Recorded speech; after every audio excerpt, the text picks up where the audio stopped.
സ്റ്റേജിൽ 2-3 പ്രാവശ്യം വീണ് കളിച്ച മക്കൾക്ക് ഫസ്റ്റ് നല്ല നീറ്റില് നല്ലോണം കളിച്ചു, ഒരു തെറ്റുകുറ്റവും ഇല്ലാണ്ട് കളിച്ച മക്കൾക്ക് third. Group and CLP saint Antony's third. പിന്നെ ശ്രീനാരായണ കൊറേ പ്രാവശ്യം വീണ്, പിന്നെ ചിരിച്ചിട്ടില്ല, പിന്നെ കുഴഞ്ഞല്ല കളിക്കുന്നവര്, തീരെ പറ്റാത്ത. പിന്നെ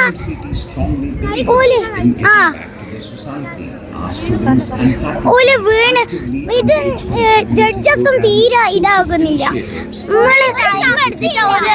റിസൾട്ട് പറഞ്ഞത് പിന്നെ നടുവിലുള്ള ജഡ്ജ് ഫുൾ കൺഫ്യൂഷൻ ആക്കുന്ന എല്ലാവരെയും.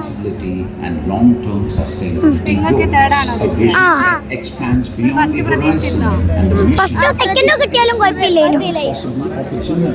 സ്കൂളിൽ ശ്രീനാരായണനെക്കാട്ടും നല്ലോണം കളിച്ചിട്ട് സത്യമായിട്ടും. പ്രോഗ്രാം കമ്മിറ്റി അതിൻ്റെ പരിപൂർണമായ രഹസ്യ സ്വഭാവം നിലനിർത്തിക്കൊണ്ട് തന്നെ വിദ്യാഭ്യാസ വകുപ്പ് നിർദ്ദേശിക്കുന്നതിൻ്റെ അടിസ്ഥാനത്തിലാണ് വിധികർത്താക്കളെ നിർണ്ണയിക്കുന്നത്. അതിന് കൃത്യമായ മാനദണ്ഡങ്ങളും കാര്യങ്ങളൊക്കെ പാലിച്ചുകൊണ്ട് വളരെ രഹസ്യമായി തന്നെ പ്രോഗ്രാം ഷെഡ്യൂൾ ചെയ്ത് ജഡ്ജിമാരുടെ സന്നദ്ധതയ്ക്കനുസരിച്ചാണ് വളരെ കൃത്യമായി പ്രോഗ്രാം ഷെഡ്യൂൾ ചെയ്ത് ഇന്ന് പിന്നെ സ്റ്റേജിൽ മത്സരങ്ങൾ അരങ്ങേറുന്ന സമയത്ത് മാത്രമാണ് ഈ വിധികർത്താക്കൾ ആരാണ് എന്നതിനെക്കുറിച്ച് പുറം ലോകം അറിയുന്നത്. അത് അതിൻ്റെ എല്ലാ കൃത്യതയും ഉറപ്പുവരുത്തി തന്നെയാണ് ചെയ്തിട്ടുള്ളത്. വേദി 2 ഇപ്പോൾ ഒരു പരാതി വന്നിട്ടുള്ളത് വിധികർത്താക്കൾ പരിചമുട്ട് കളിക്ക് യോഗ്യതയുള്ളവരാണോ എന്നുള്ളതാണ്. അപ്പം നമ്മുടെ പ്രോഗ്രാം ചാർട്ട് ചെയ്തതിന് ശേഷം ഈ ചാർട്ട് ചെയ്ത ലിസ്റ്റ് ജഡ്ജസിന് വ്യത്യസ്തമായി തന്നെ അയച്ചു കൊടുത്തിട്ട്, ഇതാരെയും നമ്മൾ ഒന്നിച്ച് വിളിച്ചു ചേർത്തതല്ല, അവരെ വ്യത്യസ്തമായി വിളിച്ച് ഇതൊക്കെയാണ് ഇവിടെ നടക്കുന്ന പ്രോഗ്രാം, 2 പരിചമുട്ട് കളിയാണ് ഇതിലുള്ളത്, ഇങ്ങനെ അതിൻ്റെ വിവരങ്ങളൊക്കെ അവരറിയിച്ചതിന് ശേഷമാണ് നമ്മൾ അവരോട് ഇവിടെ വരാൻ പറഞ്ഞിട്ടുള്ളത്.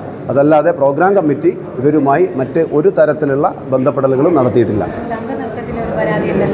സംഘനൃത്തത്തിൽ വന്ന പരാതിയും ഇതുപോലെ തന്നെയാണ്. നമ്മൾ ജഡ്ജസുമായി വളരെ നേരത്തെ തന്നെ അവരോട് നിഷ്പക്ഷമായ വിലയിരുത്തൽ അത്യാവശ്യമാണെന്നും ഇന്ന് രാവിലെയും അതിനെക്കുറിച്ച് ഒരു കുട്ടിയുടെയും അവസരങ്ങൾ നഷ്ടപ്പെട്ടു പോകരുത് എന്നുള്ള നിലയിൽ തന്നെയാണ് സംസാരിച്ചത്. പിന്നെ വന്ന പരാതികൾ വളരെ കൃത്യമായി പരിശോധിച്ചുകൊണ്ടിരിക്കുകയാണ്. ഒത്തിരി ഇഷ്ടങ്ങളുമായി ഫാമിലി ഇനി സുൽത്താൻ ബത്തേരിയിലും.